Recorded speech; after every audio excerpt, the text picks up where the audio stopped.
ডাব্লিউবিপিএসসির আন্ডারে যে মিসলেনিয়াস পরীক্ষা হয়েছে তার প্রশ্নপত্র নিয়ে এই ভিডিওতে আলোচনা করব। চলো শুরু করা যাক। ম্যান মেক্স হিমসেলফ, এই বইটা কার লেখা? এটা কে লিখেছে? V Gordon Childe. এখানে তোমার অপশান সি আইটেন্স হয়ে যাচ্ছে।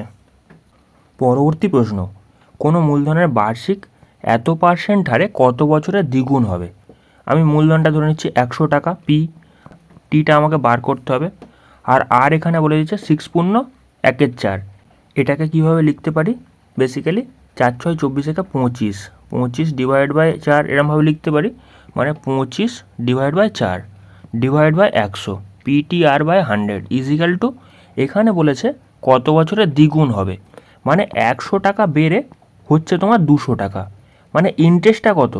তাহলে 100 টাকার ইন্টারেস্ট পড়ে থাকছে, ইজিক্যাল টু হয়ে যায় তোমার 100। এটাকে সলভ করে নাও, তোমাদের অ্যান্সার চলে আসবে। এই 100 কেটে যাচ্ছে, 25 দিয়ে যদি কাটো সেক্ষেত্রে 4 25 অংশ, আর এই 4টা ওপারে গুয়ে গুণ হয়ে কত হবে? 4 4 16, 16 বছর তোমার কারেক্ট অ্যান্সার, অপশান সি। 2024 সালে 12ই জানুয়ারি শুক্রবার হলে 2025 সালে 7ই জুন কী বার হবে? আমি বেসিক্যালি ক্যালেন্ডারের ক্লাসগুলো করিয়েছি, তোমরা গিয়ে দেখতে পারো।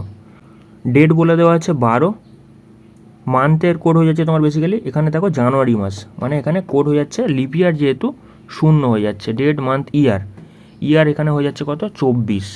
আর এই 24 বছরের মধ্যে কটা লিপ ইয়ার আছে? 6খানা লিপ ইয়ার আছে। সেঞ্চুরি ইয়ারের কোড হয়ে যাচ্ছে তোমার 6 ডিভাইড বাই 7। আর এই ডেটটার ক্ষেত্রে যদি বার করতে যাই সেক্ষেত্রে ডেট, মান্থের কোড কত হয়ে যাচ্ছে এখানে? 5, ইয়ার হয়ে যাচ্ছে তোমার 25, আর এই 25 বছরের মধ্যে কটা লিপ ইয়ার আছে? 6খানা। আচ্ছা, সেঞ্চুরি ইয়ার কত কোড? 6 divide by 7। সেক্ষেত্রে ওপরেগুলোকে যোগ করলে কত চলে আসছে? এখানে দেখো 48 চলে আসছে, আর নিচেরগুলোকে যোগ করলে কত আসছে? নিচেরগুলোকে যোগ করলে চলে আসছে তোমার 49। সেক্ষেত্রে দেখো এখানে 48, এখানে 49, এক বেড়েছে, অর্থাৎ এটা যদি শুক্রবার হয় তাহলে একদিন বাড়াতে হবে, শনিবার এখানে কারেক্ট অ্যান্সার হয়ে যাচ্ছে, অপশান সি কারেক্ট অ্যান্সার। পরবর্তী প্রশ্ন, সবে মুনিষে পজা মামা, এটা কার উক্তি? এটা বেসিক্যালি সম্রাট অশোকের উক্তি, অপশান বি কারেক্ট অ্যান্সার। পরবর্তী প্রশ্ন, রবি ও মধুর সংগ্রহে থাকা গল্পের বইয়ের অনুপাত বলে দিয়েছে 2:3। গতবার বইয়ের মেলাতে 6টি বই মধু নতুন করে ক্রয় করে, ফলে তাদের এখন অনুপাত বেসিক্যালি হয়ে গেছে কত? 1:3। এখন তাদের কাছে কটা বই আছে? আগে কত ছিল? 2 আর 3 এই অনুপাতে ছিল, আমি ধরে নিচ্ছি 2x, আর একটা ধরে নিচ্ছি 3x। সেক্ষেত্রে কে কিনেছে? মধু কিনেছে, মধু 6খানা বই কিনেছে, মানে নিচে তোমার +6 হয়ে যাচ্ছে, ইজিক্যাল টু কত? তাদের অনুপাত বলে দিচ্ছে 1/3, 1:3 বলেছে। সেক্ষেত্রে এটাকে সলভ করো, কোনাকুনি গুণ করলে 3 2 6x ইজিক্যাল টু হয়ে যাচ্ছে 3x + 6। তাহলে 3xটা বাম দিকে যাবে, কত হয়ে যাচ্ছে? 3x পড়ে থাকছে, ইজিক্যাল টু হয়েছে তোমার 6। যদি তুমি কাটো সেক্ষেত্রে 2 পড়ে থাকছে, মানে এক্সের ভ্যালু কত হয়ে যাচ্ছে? 2। আমি ধরেছিলাম প্রথমে কত? 2x ধরেছিলাম, 2x তাহলে কত হয়ে যাবে? 4 হয়ে যাচ্ছে। আর এখানে 3xের ভ্যালু কত হবে? 3 2 6 হয়ে যাচ্ছে। 4 আর 6 কোথায় আছে দেখো? অপশান বিতে আছে, অপশান বি কারেক্ট অ্যান্সার। পরবর্তী প্রশ্ন, মরু অঞ্চলে সৃষ্ট মাটি হলো, এটা হচ্ছে অ্যারিডিসোল, অপশান এখানে এ কারেক্ট অ্যান্সার হয়ে যাচ্ছে। পরবর্তী প্রশ্ন, এটা তোমরা কমেন্টে জানাও কি হতে পারে। পরবর্তী প্রশ্ন, জৈব বিপর্যয়ের একটি উদাহরণ হলো, এটা হচ্ছে কোভিড। এটা বেসিক্যালি 2020 দিয়েছে, এখানে তোমার অপশান ডি কারেক্ট অ্যান্সার হবে। বেসিক্যালি জৈব বিপর্যয় মানুষ, গাছপালা, পশু এবং ব্যাকটেরিয়া দ্বারা ছড়ায়, যেমন কলেরা, ইনফ্লুয়েঞ্জা, কোভিড, এগুলো সব হয়ে যাচ্ছে তোমার জৈব বিপর্যয়। পরবর্তী প্রশ্ন, লোকটাক হ্রদ কোথায় অবস্থিত? এটা বেসিক্যালি মণিপুরে অবস্থিত, মণিপুরের মৈরাং রিজিয়ন আছে ওখানে অবস্থিত। বেসিক্যালি এটা ইম্ফলের কাছে বিষ্ণুপুর ডিস্ট্রিক্টের মধ্যে পড়ছে।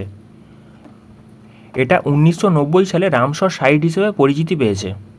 পরবর্তী প্রশ্ন, ভারতের দাক্ষিণাত্য মালভূমির উচ্চতম অংশ কোনটি? এটা হচ্ছে আনাইমুদি। বেসিক্যালি আনাইমুদি কোথায় অবস্থিত? কেরালা রাজ্যের মধ্যে লুটকি জেলাতে অবস্থিত। এটার হাইট কত? 2695 মিটার। পরবর্তী প্রশ্ন, কোন ভারতীয় সুলতান নিত্য প্রয়োজনীয় সামগ্রীর মজুতদারি নিষিদ্ধ করেন? এটাকে করেন Alauddin Khilji, option C correct answer হচ্ছে। পরবর্তী প্রশ্ন, নুনের রাসায়নিক সংকেত কী? এটা হচ্ছে NaCl, sodium chloride, option A. বিরল রোগ দিবসের মূল লক্ষ্য কী? এটা বেসিক্যালি বিরল রোগে আক্রান্ত রোগীদের সাহায্য প্রদান করা, অপশান ডি। পরবর্তী প্রশ্ন, নিম্নলিখিত বাক্যগুলির মধ্যে কোনটি সঠিক?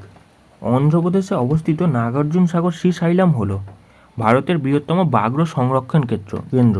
এখানে তোর অপশন বি কারেক্ট হয়ে যাচ্ছে। এটা 1992 সালে রাজীব গান্ধীর ওয়াইল্ড লাইফ সেঞ্চুরি নামে নামকরণ করা হয়েছিল। পরবর্তী প্রশ্ন, এ একটি কাজ 9 দিনে করতে পারে এবং বি কাজটি 6 দিনে করতে পারে। এ করতে পারে কত দিনে বলেছে? 9 দিনে। বি করতে পারে তোমার 6 দিনে। তাদের সাথে সি যোগ দেওয়ায় কাজটি মোট 3 দিনে সম্পন্ন করতে পারে। যদি তিনজনে একসাথে করে, এ করে, বি করে, সি করে, তাহলে তারা 3 দিনে কাজটা কমপ্লিট করতে পারে। সি একা কাজটি কত দিনে সম্পন্ন করতে পারবে? এখানে সি কাজ করতে জিজ্ঞাসা করেছে। আচ্ছা যাই হোক, প্রথম কাজ কী হবে আমার? প্রথম কাজ হবে এই তিনটের আমাকে লসাগু নিতে হবে। সেক্ষেত্রে লসাগু কত হয়ে যাচ্ছে? 18। মানে টোটাল 18টা গাছ লাগানোর কথা। এ 9 দিনে 18টা গাছ লাগায়। এ যদি 9 দিনে 18টা গাছ লাগায়, তাহলে একদিনে কটা গাছ লাগাবে? 2টো গাছ লাগাবে। এই রকমই বি 6 দিনে 18টা গাছ লাগায়, তাহলে একদিনে কটা গাছ লাগাবে? 3টে গাছ লাগাবে। এই রকমই এ বি সি এরা তিনজনে মিলে 3 দিনে 18টা গাছ লাগায়, তাহলে একদিনে কটা গাছ লাগাবে? 18কে 3 দিয়ে ভাগ করে দেবো, সেক্ষেত্রে 6টা গাছ লাগাবে। এখানে বোঝার চেষ্টা করো, এ 2টো লাগাতে পারে, বি লাগাতে পারে তোমার 3টে, আর এরা তিনজনে মিলে 6টা লাগাতে পারে। তাহলে সি কটা গাছ লাগাবে? একটা গাছ লাগাবে। সি যদি পার ডে একটা করে গাছ লাগায়, টোটাল 18টা গাছ লাগানোর কথা, সেক্ষেত্রে 1 দিয়ে ভাগ করে দেবো। সি কত দিনে কাজটা করতে পারবে? 18 দিনে করতে পারবে। এখানে তোমার অপশান ডি কারেক্ট অ্যান্সার। পরবর্তী প্রশ্ন, কোন ভারতীয় ব্যাংক প্রথম নিউ ইয়র্ক স্টক এক্সচেঞ্জে তালিকাভুক্ত হয়? এটা হয় কোনটা? আইসিআইসিআই। এখানে তোমার অপশান বি কারেক্ট অ্যান্সার হয়ে যাবে। আর এটা কত সালে হয়? 1999 সালে হয়। পরবর্তী প্রশ্ন, নিম্নলিখিত রোগগুলির মধ্যে কোনটি জলবাহিত রোগ? এটা হচ্ছে টাইফয়েড, কলেরা, টাইফয়েড, এগুলো সব হচ্ছে জলবাহিত রোগ। Option B.